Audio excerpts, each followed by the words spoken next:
I work in marketing at a mid-sized tech company, and about 8 months ago, we hired a new graphic designer named Ashley Vo. The first few weeks were great.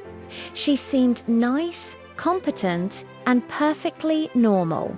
We'd chat by the coffee machine, share memes on Slack, the usual coworker stuff.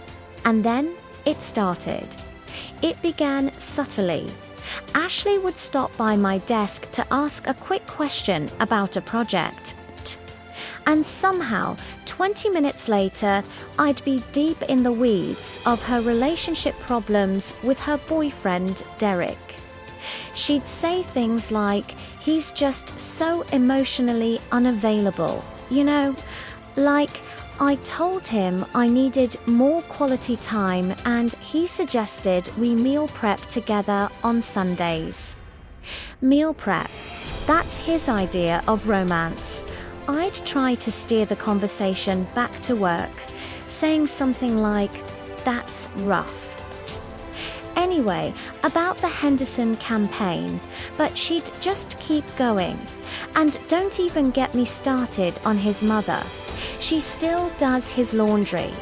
He's 28 years old. At first, this happened maybe twice a week. It was annoying, but I could manage it. Then she started messaging me on Slack, but not about work, about everything else. I'd get messages like, "Derek forgot to text me, good morning. Do you think he's losing interest?" Or, "I'm spiraling. Can we talk?" Then it got more intense. My therapist cancelled, and I really need to process some stuff.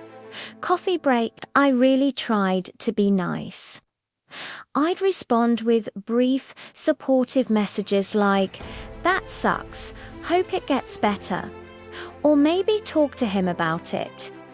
But nothing I said was ever enough. It just seemed to encourage her more. The next phase was what I call the lunch ambushes. She started coincidentally taking her lunch break at the exact same time as me. I'd be in the break room, just trying to eat my sad desk salad and watch some YouTube, and she'd appear like a therapy-seeking missile. "Mind if I join you?" Before I could even answer, she'd sit down and launch into a 45-minute monologue about Derek, her mother, her anxiety, her childhood trauma, and her suspicions that her apartment had black mold.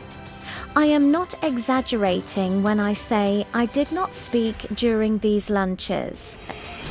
She didn't want a conversation. She wanted an audience.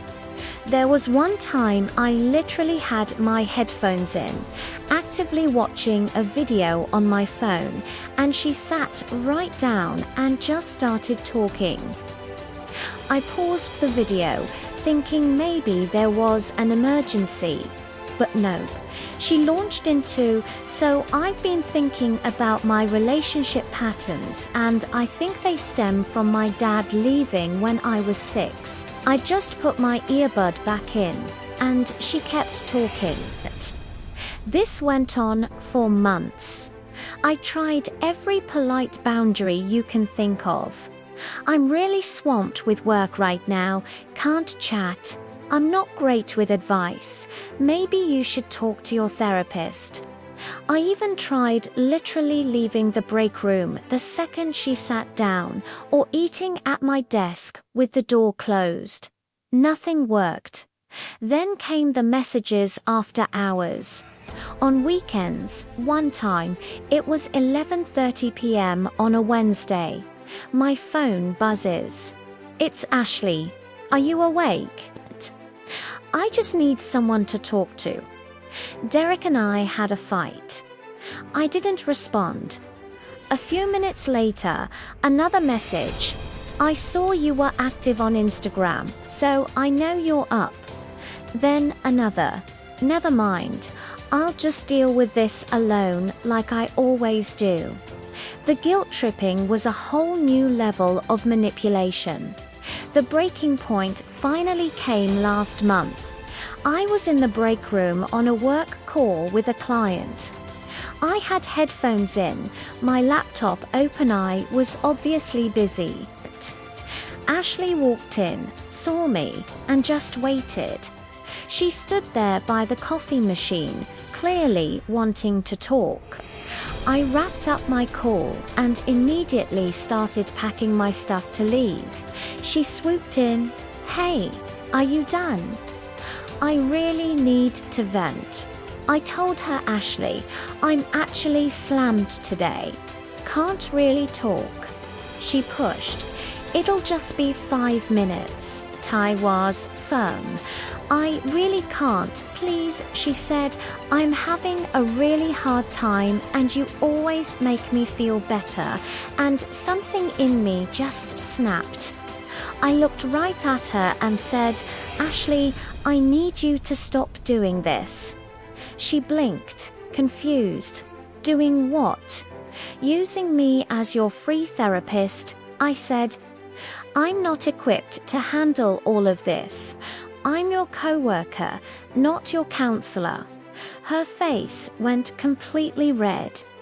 "Wow, I thought we were friends." I told her. "We're friendly. That's different. Friends have boundaries. You don't respect mine." She looked shocked. "I can't believe this. I've been going through so much and you've been what? Tolerating me." I had to be honest.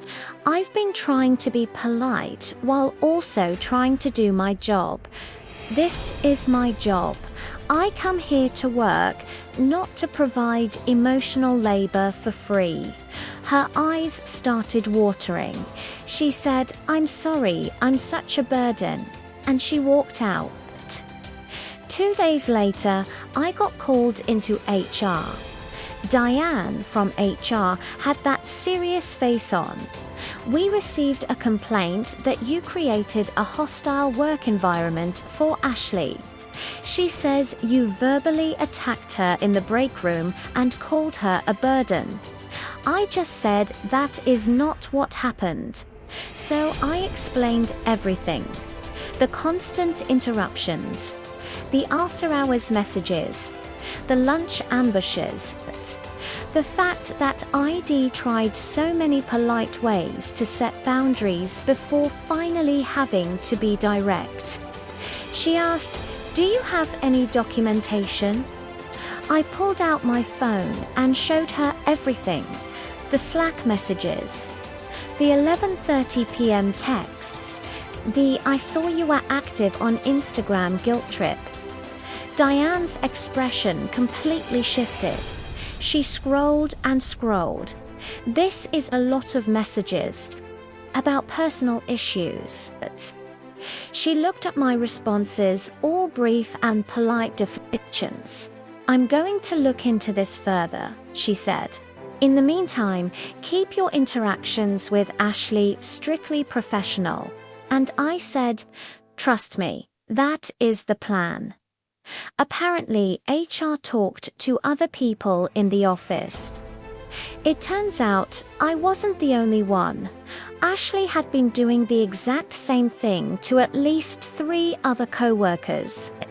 One guy from engineering had even started working from home twice a week just to avoid her. In the end, HR didn't fire her, but they did have a very serious conversation with her about workplace boundaries and professionalism. Now, Ashley avoids me completely.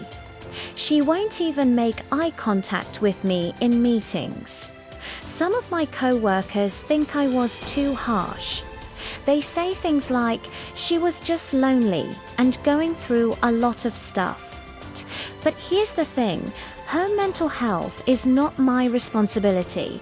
I'm not a trained therapist. I'm not her best friend. I'm someone who sits 3 desks away and needs to hit my deadlines. Being kind doesn't mean you have to set yourself on fire just to keep someone else warm. And you know what? I don't feel guilty at all. Sometimes you have to be direct to protect your own peace. But what do you guys think? Have you ever had a coworker like this? Let me know in the comments.